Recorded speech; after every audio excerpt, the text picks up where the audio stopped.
دلت رو به کجا رسوندی که قلب عاشق منو سوزوندی؟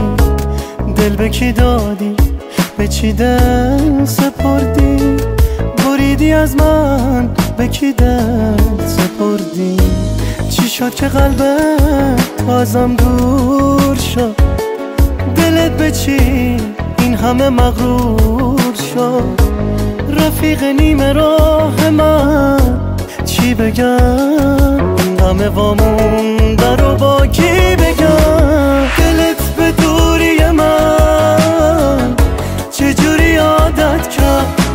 چه زود دل سنگه به دوری عادت کرد. تو بی خیالی یا من میونه این غم ها یه روز میمیرم تکیده و تنها.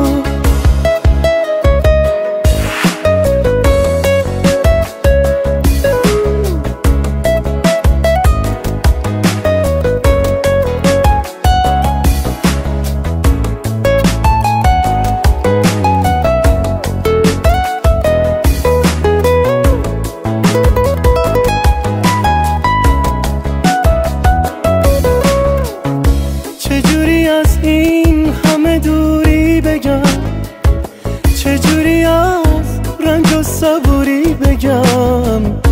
به کی بگم دل بر دل سپرده؟ دوری تو چی به سرم آورده؟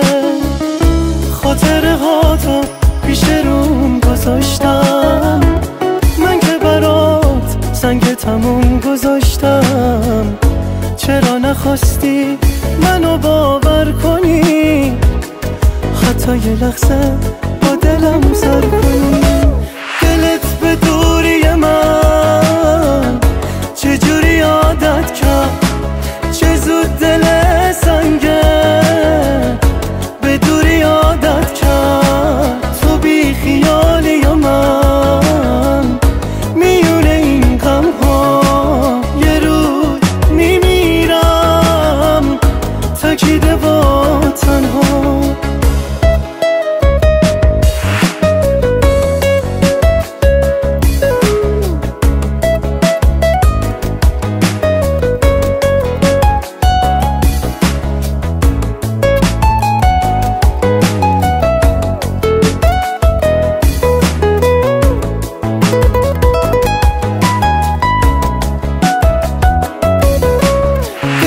به دوری من چجوری عادت کرد؟